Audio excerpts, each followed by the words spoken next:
guys, here we are in episode 2 of From the Boathouse, reclaiming Clarissa. I got to thinking about it last night, and I realized that if I swung the stern of the boat all the way back into the corner and pull the bow out so that there's nothing in its way, I might be able to at least get it up fully on its side. The problem is I still don't know how in the world I'm going to get it to go on over. I just don't have that much room in here. So, we're going to give this a shot. I don't know, the more I think about it, I don't think this is going to work, but I'll let you watch while I make a fool of myself. All right, here we go. I got it all set up in this position. Let's just see how this goes.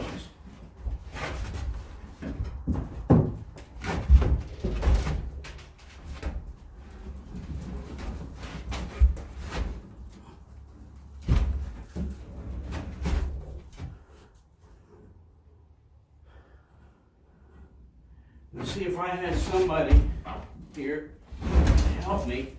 Now, she's up on her side, but she cannot stay that way. She cannot stay that way. It's not good.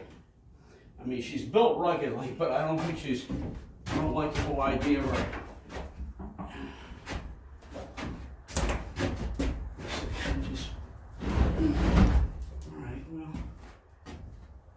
Little by little, maybe.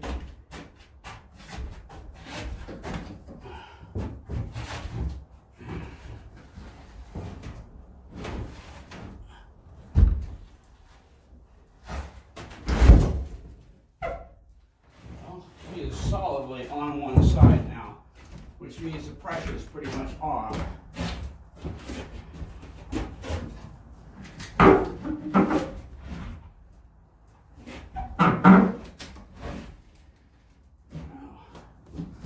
It's actually working, guys. I may be able to do this by myself.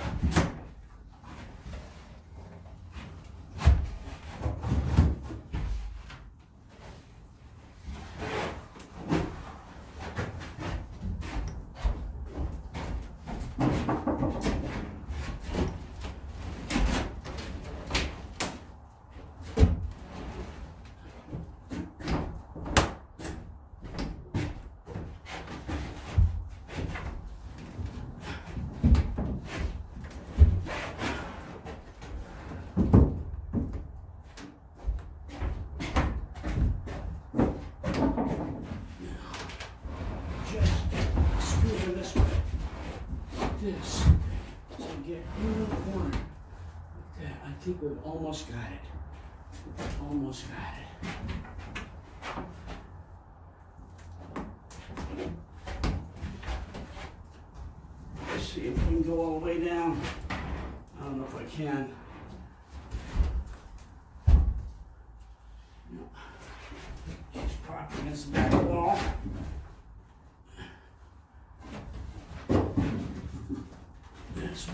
That's where we're kind of walking in.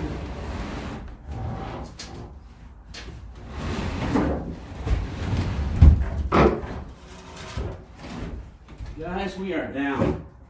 Woo! Woo! Now I've got to brace up the bow and the stern so it gets the weight off from that dagger board trunk that's at amidships there. Wow.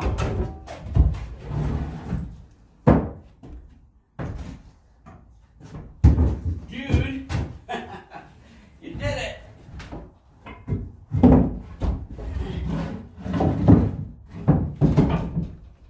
Okay, that's good. Let's get it off the bow.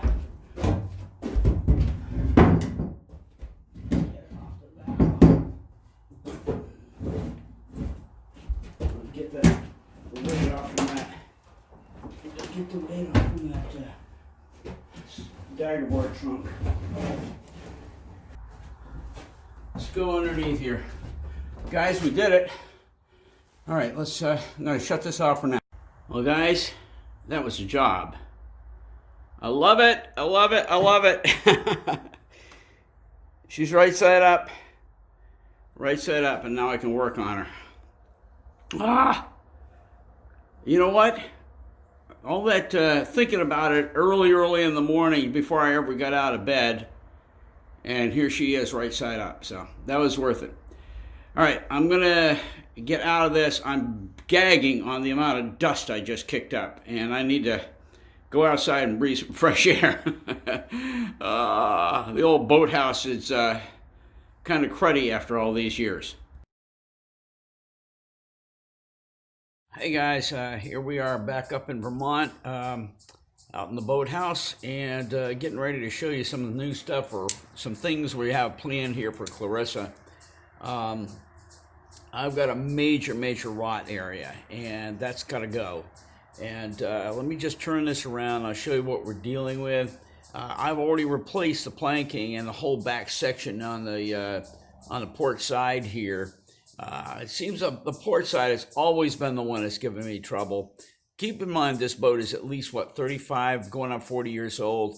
And the result is it's been through some rugged winters in Vermont and summers out in the heat and incredible heat down in Virginia. So anyway, that's kind of the thing that's gotten to her. Part of that time she was not covered. And the result is she's got some mess here that we're going to have to deal with. So here, let me turn this around. I'll show you. Well, here we are. This is just gone all to pieces. I can take my finger and just push in on that.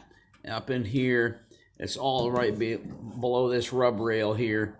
I have been going ahead and pulling all my screws. Believe it or not, I've managed to get a number of the screws out. And these are important screws to get out, by the way, because this is going to have to be replaced. Interestingly, there was so much rot in the back of this, I completely replaced this with two very broad planks that did not follow the pattern of the rest of the planking on this, where most of the planking is, originally, I think they're all 5 inches. You can see them right down there. Toward the front of the boat, they're all basically 5-inch planks tapered to give me the gunnel line that I wanted. But since then, this whole section right here, you're looking at it right there, that's a patch that was very carefully cut in, and actually that's holding very nicely. And then over here, that's another patch there. The whole back end on the port side has basically been patched all to pieces over the years.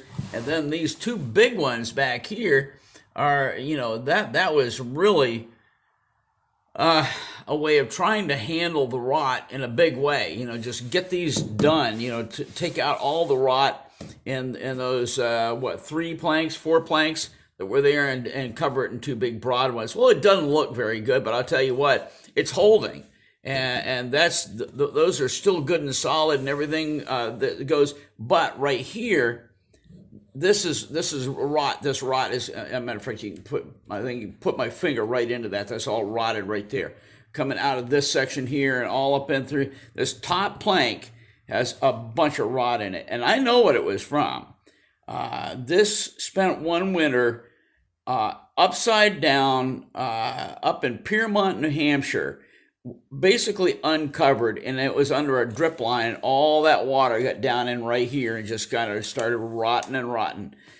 So anyway, the good news is I've been able to pull those screws here, and I'm going to try to get the rest of these screws out. But what I want to do, and I'm going to do this in 2 sections because I don't want to go on too long with this one video.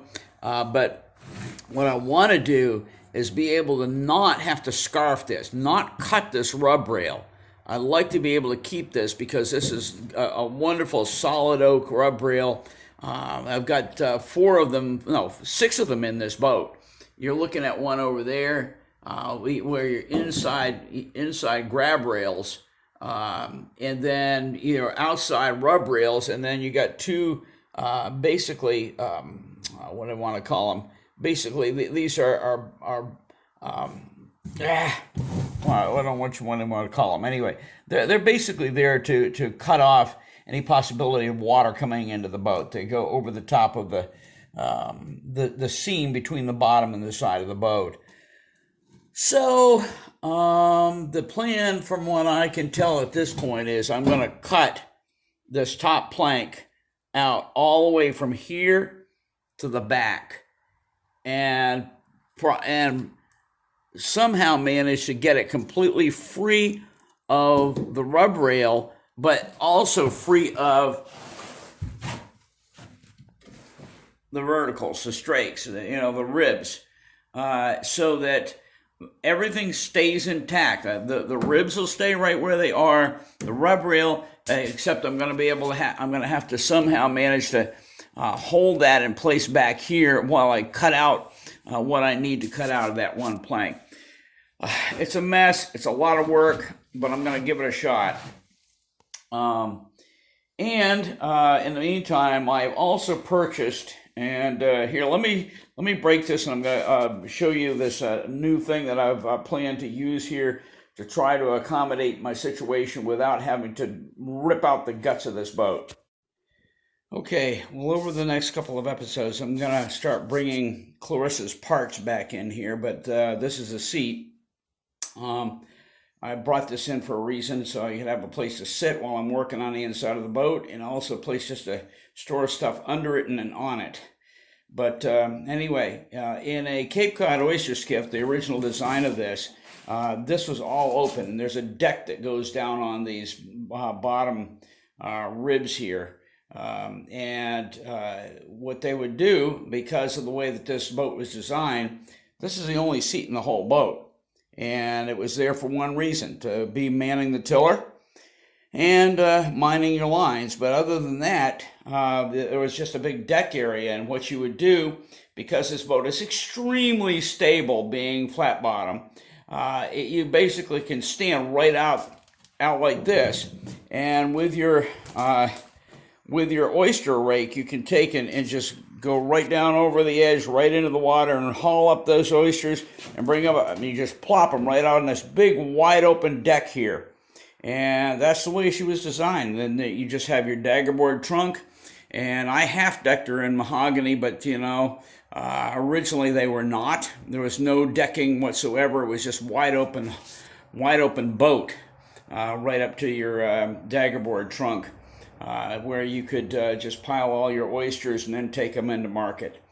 So anyway, that's what's going on. But in the meantime, since I've got the seat in, and it's very comfortable, I've always loved sitting back here and minding the tiller, we're going to do a What's New corner. One of the things I've decided to try is not to rip all the guts out of this. And what I was talking about before. Instead, what I want to do, because I've only got this one section of planking over here that's got to be totally replaced. Everything else can pretty much be cleaned up. But what about all those rusty screws? Well, I've looked at them, and the screw, basically, it's the screw heads. It's what was directly underneath. Here, let me grab one off the deck down here. It was, well, yeah, I pulled a bunch of them today. Anyway, it was what was directly under the bung, and they start out their life completely saturated in resorcinol glue. So even before salt water gets through the bung, they've got resorcinol glue all over them. And as a matter of fact, as you start pulling your bungs, you can still see the remnants of the resorcinol. Interestingly, these screws are not rotted all to pieces. There have been a few, but they're not rotted all to pieces. They still have their threading all intact, and they're still holding. I mean, all these ribs are in great shape. I mean, other than that one rotted section of timber on the outside, the planking, everything else seems to be pretty solid. I mean, you go through and bang on this boat all you want to, and basically you're hearing solid lumber. So anyway, let's take a look at what I bought, and I'm going to explain it to you. Okay, here it is. This is called Marhide, and it's Marhide One Step, rust converter. And basically what this stuff does, it immediately, and you have to put a fair application on every single screw. but it immediately not only stops the rust, but it converts it and makes it into something that you can go ahead and sand it and paint over it, and it just stops the rust right in its tracks. This ain't cheap. By the time I paid for getting this thing here, and this is a whole quart, so it's heavy, it was $47. But I'll tell you what, I'll spend the $47. I'll pop every single stinking bung in this boat and do all those screw heads with this stuff for the sake of not having to go ripping the guts out of this and cutting every frame out and so on and so forth. Look, this boat is 40 some years old. I'll tell you what, I'm sorry, it's not worth, I don't know. If I was going to do anything, I'd build a brand new boat. And instead of, just basically ripping this one all to shreds and so forth. I love this old boat. She is a wonderful sailor. And in the meantime, that's what we're going to do. We're going to use this stuff on every single screw head in this boat. There will be a lot of screws that we're going to replace. I've got brand new stainless steel screws, the same size, the same shape, but they're all stainless, that are going to be going back into any one of them that I can get out. And that'll be quite a few, I think. I've just got out several today. So anyway, that's what's going on. We're going to use some of this Marhide one-step and try to just neutralize. And it, by the way, it freezes rust right in its tracks and turns it into something that is you can prime it and paint it. And for what I'm going to be doing, basically once it's dry and it's completely fixed in 24 hours, I'm going to be putting brand new bungs in right over the top of it. And all right, guys, that's it on this. Let me move on. I want to show you something else. All right, well, this is one of the only joint that has let go, and I still haven't fully figured this out. Part of this may be just shrinkage, but this can go in. I think what's happened is that the ribs, the side of the boat, has over time, especially where it was upside down and propped up and so forth, I think that it has expanded outward, and all it's lacking of being completely taut is about 1/8 of an inch, maybe 3/16 at the most, where that's spread out beyond where the deck frame came in. Everything's still solid. That's what I don't get. Everything is still solid. The knee is still in place. These knees are not great. I mean, they're, cut pieces of timber, not proper white oak out of an elbow of timber. But they've been holding all this time, and the only thing I get is just like an 1/8 inch opening there. Anyway, what I'm thinking about doing here, just to pull it back in and maybe secure it somehow, is wait a minute there. Now that's loose. Okay, that's come up. There you go. The back frame here has let go of what's anchoring it below. That's what's going on. Anyway, so what's going to happen? I'm going to get 2 bar clamps and connect one here and another one over there and connect them and pull this back in. It's like I said, it's only about 3/16 of an inch right there, and try to get that pull back in, and then re-anchor everything with good bronze or stainless steel heavy screws. Anyway, that's the only other thing I've got to deal with other than the rot. And the rot is bad on that one plank back there. So, guys, I think that's going to be it for this trip, for this episode of Reclaiming Clarissa. I'm going to have one other one that I did earlier when I finally, all by myself, managed to flip this boat over, and that'll be at the beginning of this episode. You'll see that already by the time you get to this. But anyway, that was about a month ago. And anyway, this old girl is built like a rock. There's bracing all through this, threaded bars that hold this is where your mast goes through, obviously. There's your mast step down there. Everything is overbuilt to the max. threaded rod goes through the mast partners right here to keep that from ever splitting. And then they got a threaded rod going fore and aft on the two supporting deck beams. Basically everything is just wicked overbuilt. Wicked. I mean, up here in the bow, this is all solid white oak stem, inside and outside. And not only that, but there's a stainless steel brace that goes from right here up into this forepeak that comes up like this. And so that ain't going nowhere. Like I said, I built this thing. Well, like I said, this is all white oak right here. Every bit of this that is a white oak stem. I love the old girl. I'm going to give her some treatment. I want to try to get her back. I would love to get her sailing again someday, but work to do. Guys, hey, thanks for stopping by Reclaiming Clarissa here, and we'll catch up with another one as soon as we can.